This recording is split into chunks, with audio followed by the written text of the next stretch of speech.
I've got a little bit of a joke thing going with Chris at the moment. I thought I'd let you in on. So the other day, Chris asked me, Katherine, what are you good at? But the way he said it was a bit like, Katherine, what are you good at? Like, I'm pretty much good at for nothing. So it's quite nice to rib Chris a little bit. It kind of thinks I'm useless. You know, it's not a great friend, is it? But I am actually good at some things. I wondered if any of you know of anything or have noticed anything that you think I might be good at? Talking. Oh, brilliant. Yeah, talking for sure. Standing. Yeah, thanks. Joe? Not Joe.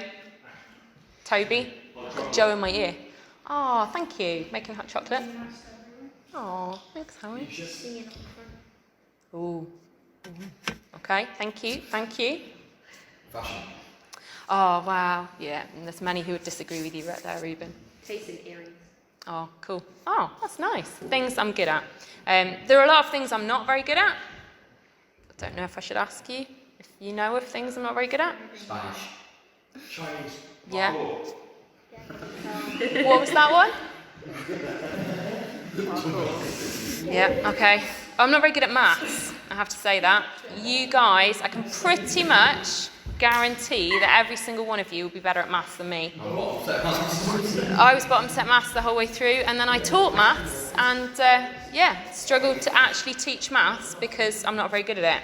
You got one teacher which looks in the book for every single one. No, I asked the child that I knew would know it. And if he knew it, I reckoned it was probably right. And then I'd be like, it's year 4, you can teach year 4 these things, and be like, okay, so let's see if you can work it out faster than my calculator. And in when they're year 4, they still believe that you're doing it okay. But I think towards the end they did realise that I was not good at maths, and if a number had if it had more than 3 digits in it, I couldn't read it. So I know I'm not very good at maths. I know it's a skill that I have to work much harder at than other people. And I know some of you will have talents and giftings that you know that you have. You know that you're good at them. We've experienced some of them this evening. So we all know that Emma has a talent for singing and playing the guitar. If she wants to improve on it and get really better, she'll keep practicing it. I don't think, correct me if I'm wrong, Emma, but I don't think she was born with that talent and that gifting. Maybe she was, I don't know. But I imagine that Emma has worked very hard over the years to improve her singing and to improve her guitar playing, and the same with Jonah's talent for playing the keyboards, piano. I can't do that. I could not sit at the front of church and just play the piano. You'd all leave because it would sound awful. But again, I'm assuming that Jonah wasn't born with that talent, that he's kind of worked on that over the years. Do I want to ask Olivia? Or no, I think, can we talk about it later? I think, we'll do it later, just in case we go off topic. Yeah. Yeah. We'll talk about other stuff later. And you can all tell me throughout the evening, there you go, it's a challenge, all tell me through the evening what your own talents and giftings are. But I'm gonna read to you a little bit from the Bible, if that's okay, Olivia, because that's kind of what this bit's about. Is that right? So I'm going to read to you a little bit from the Bible, because it's often easier for us to pick out the things that we're not so good at rather than the things that we are good at. And I'm going to read to you a little bit about what the Bible says about our talents, our giftings. You may well have heard this before, but I've always struggled with this parable, and I read some stuff the other day that really helped me with it, so I'm kind of hoping that it's going to help you too. So I'm going to read a passage from Matthew. If you've got the Bible on your phones, you're very welcome to look at it. If you want, I meant to actually get Bibles out. There are Bibles there and there and there. Put your hand up if you want one, and you will see Tom and Helen run to get your Bible. Oh, you can sit and relax and listen then. Okay, so we are going to, those of you who've got phones out and want to do it, we're going to Matthew chapter 25, verse 14, and we're going to read to 30. So just to give you a little bit of context, because whenever you read the Bible, you're not reading a bit on its own. There's stuff that happened before and there's stuff that will happen after. And it's good to kind of just get a bit of an idea of where this passage comes from that you're reading. So to give you a little bit of context, this is Jesus talking and telling a parable, which is a story, an earthly story with a heavenly meaning, I was always taught. A parable. Oh, the verse, sorry. 25, verse 14. Fabulous. So, Jesus at this point has entered Jerusalem on the donkey. He's driven people out of the temple. He's been teaching in the temple. And the Pharisees and the chief priests have already met together and been like, right, we need to get rid of him and we need to do it on the quiet because we don't want to cause any problems. So Jesus has actually gone away from Jerusalem. He went away. We know that he stayed with his friends up in a place called Bethany, which is not far out of Jerusalem. And at this point, he is talking to his disciples on the Mount of Olives. And the Mount of Olives to Jerusalem is a bit like the distance between Haytor and Bovey Tracy, probably a little bit closer, but it's about that high up from Jerusalem. So they've kind of walked across the valley and up the hill. So he's on the Mount of Olives and he's talking to his disciples about the signs of the end of the age, which is big, heavy stuff, but he talks about this parable in that time. So, if I find the right piece of paper, I'm going to read it to you. If you've got it, you can follow along. So it's Matthew 25, verse 14. So at this point, Jesus has been talking about the signs of the end of the age, as I said, and he said that... Let's say it right. So he's talking about the kingdom of heaven and what the kingdom of heaven will look like and what it will be like. So he's already talked about that, and he says again, it will be like, the kingdom of heaven will be like a man going on a journey who called his servants and entrusted his property to them. So while this guy's going on a journey, a bit like if you've got pets, you might put them in a kennels, or you might get someone to house sit or something like that. He calls his servants together and he trusts them with his property. To one man, one servant, he gave 5 talents of money. And talents are apparently like a weight of metal, so it's a precious metal, like not gold, but a precious metal. So he's given them like a hefty weight which has a value to it. So that's what he's done. He's giving him and trusting them with his property. So to one he gave 5 talents, to one he gave 2 talents, and to one he gave 1 talent, each according to his ability. I don't know about you, but I've always kind of looked at that and been like, why? Why does one get 5 and one get 2 and one get 1? That seems really unfair. I don't really understand that. Why didn't he do it equally? And I was reading this little book here, they're just useful. You get them every 3 months or something, just Bible reading notes. And it talked about the unequal distribution of these talents to the servants. And it's nothing to do with status. It's nothing to do with like, oh, this is the best servant. This is the oldest servant or anything like that. I'm going to give him 5 or, it's nothing like, oh, I don't like him, so I'm only going to give him 1 talent. It's just a kind of, because remember, this isn't a real story. This didn't really happen. This is Jesus telling us a parable, telling us a story to help us understand what heaven's like. So the idea is nothing to do with status or hierarchy or inequality. It's just simply describing how things are. Things are not equal in life, are they? Some people are taller and fitter than me. It's not really fair, but that's just life, isn't it? Life's not fair. So, has your mum ever said that to you? Have you ever gone to your mum like, it's not fair? And they go, life isn't fair. It's just me? I don't know. Might be just me. But yeah, that happens to me a lot. So it's about the fact that actually as humans, we differ from each other. We are each gifted differently. Some of us can do things that others of us can't. And it doesn't really matter that some of us can do things and some of us can do different things, because if we all could do the same thing and none of us could do a different thing, life would get a bit messed up, wouldn't it? So we all have different talents and we all have different qualities and things like that. So what matters is not the quality or the number of our gifts, but what we do with them. So that's the same with these talents. They were given 5, 2, 1. It's not about the number of them, the amount that they've got, but what they do with them that counts. So that helped me a little bit understanding that. So then, this guy, the master, he goes off on his journey. And the man who'd received the 5 talents went out at once and he put his money to work. He gained 5 more. So, also, the one with the 2 talents gained 2 more. He put his money to work. He did good investments with it. I don't know, I don't understand that. I've told you I don't understand numbers very much. I'm not very good with money and understanding that as well. But these guys did, and they did wise things with it, and they gained more. But the man who'd received the 1 talent went off, dug a hole in the ground, and hid his master's money. After a long time, the master of those servants returned and settled accounts with them. The man who had received the 5 talents brought the other 5. Master, he said, you entrusted me with 5 talents. See, I have gained 5 more. His master replied, well done, good and faithful servant. Well done. You have been faithful with a few things, and I will put you in charge of many things. Come and share your master's happiness.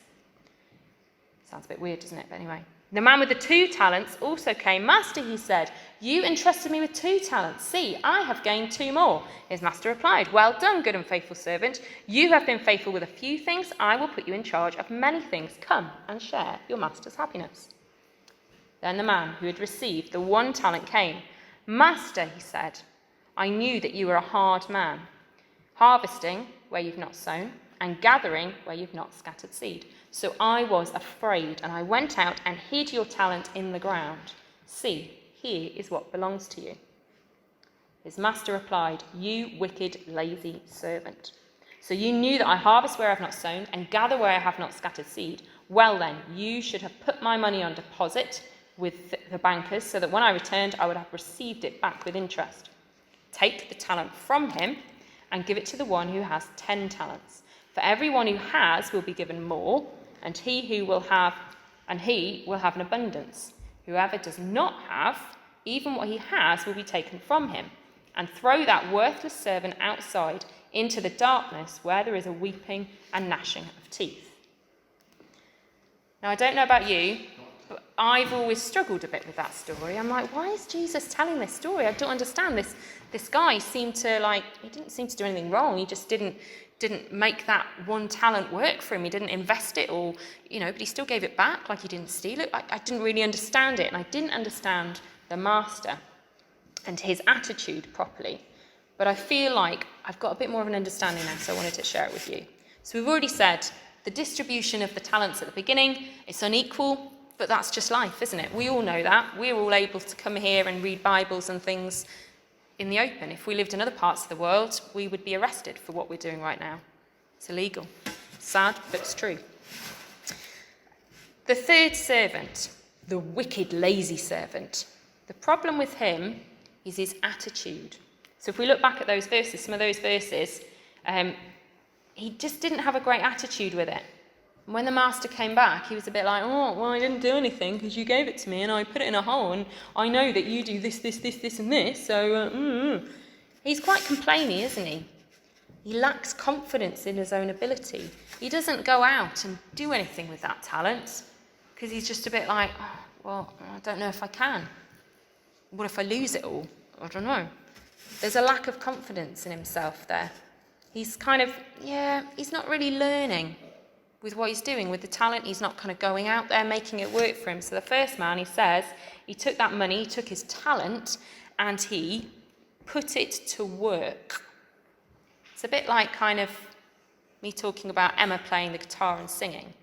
She's not just done that overnight, she's worked at that. I imagine she sat for hours in her bedroom. Sorry, Emma, using you as an example. And Jonah, let's use Jonah as well. I imagine Jonah sat for hours at a keyboard and played and practiced. Ashley, you can probably vouch for that. It takes time, doesn't it? You've got to work at it. You can't just come out and be like, well, hey, I'm going to sing, everybody. It's going to be amazing. Because it's not going to sound good if I just sang all right now. It's not going to sound good if I try and play the piano right now because I haven't practiced. I haven't learned. I haven't put the work in. And it's that putting that work in. And that really struck me. So the first 2 guys, they put the work in. They put the talent to work, this weight, this measure, they invested it wisely. But we can also think about that as our talents, our gifts, put them to work. Okay, so this 3rd servant, he didn't put his to work. He grumbles and complains about the master. So instead of saying, oh, I'm sorry, I didn't actually bother to put this to work, he turns it back on the master. It's like, well, I know you're a bit rubbish with your things, and sometimes I think you steal stuff, and I don't think you're doing the right thing with your money anyway, so I didn't bother. So he's kind of just turned around and he's complaining to him instead. He's a bit like, it's not fair, so I'm not going to do anything about it. He's a bit of a whinger, isn't he? The master doesn't ask anything impossible of him, doesn't ask anything difficult. No, he just asks him to work within his ability and to deliver what he has. But this servant doesn't do it. The servant ignored the trust that was placed on him. So that's the thing as well. Do you remember they were each entrusted with the gifts that they were given? They were entrusted, they were trusted to work with them, trusted to use them wisely. And that third servant didn't. So he lost it. He lost the lot. The idea was you use it or you lose it. You have a gift, you have a talent, you use it or you lose it. If we don't practice those things that we're good at, we're going to lose them. So part of this, I want to encourage you with the talents that you have and the gifts that you have. And you might think, well, I don't have any. You do. You do. They might not be obvious things, like you might not be great at sport, you might not be great at music, you might not particularly be great at the academic things that you do at school. And this is one of the problems sometimes with school, isn't it? Because you can kind of see all the high flyers at school. What you're good at might not be something that comes through in an academic level, like when you're learning and when you're doing education stuff. Don't worry about it. You will find your talents and your giftings. But the other thing I want to think about is when we see these attitudes, this attitude of this servant, this lazy servant, we sometimes see these attitudes in society and even in church as well, don't we? Sometimes we might see people who prefer things to stay the way they are. I don't want to use my gifts to make things different. They just want to stay and stay as things are. Like that third servant, he didn't do anything about that talent. He just was like, I'm just putting it in the ground. I know where it is. I'm leaving it there. I don't want to change anything. I don't have the confidence to do that. I don't have the energy. And he had a really bad attitude about it. Whereas the other two were like, I'm going to change. I'm going to do something different. So sometimes that can happen in society and in church. We don't use our gifts to make a change or affect a change around us. And the result is that often things change anyway, and we're kind of left behind because we didn't go with that. We didn't do that. We can often run away from our responsibilities because we don't have the gifts that others exhibit. So I am a bit awestruck on Sundays when I come in and people are playing at the front, or, you know, kind of people can preach from the front, like, amazingly and tell us great things. I'm not so good at that, as you can tell. It's not really my gifting. It's not what God called me to. Those who still have many, many gifts, they still have to work hard to develop them. So again, when we have Mark come and speak to us at the front on a Sunday morning, or in your own churches where you go, if you don't come to Bovey Baptist, the people who speak at the front and preach, they've spent a lot of time preparing for that and doing that. They haven't just randomly stood up there.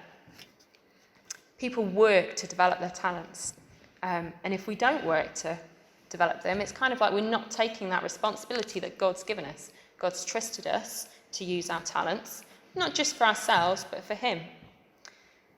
The master in this story, he isn't rewarding people who are elite or better than other people. He's just rewarding those who've used what they've been given. God's entrusted us all, every single one of us, with gifts. And he asks every single one of us to use them well. We're called to think and plan and pray and act so that we can be useful citizens in God's kingdom. So I want to leave you with a thought. How can we, every single one of you, and me and Helen and Chris and Tom, all of us here, how can we be stewards, like the servants were? How can we be trusted with not just money, like they were, but also our time, our resources, our abilities, our talents? How might you develop your talents, your time, your abilities for serving Jesus in church, at home, at school, or in your educational setting where you do your learning, in your friendships, in your families?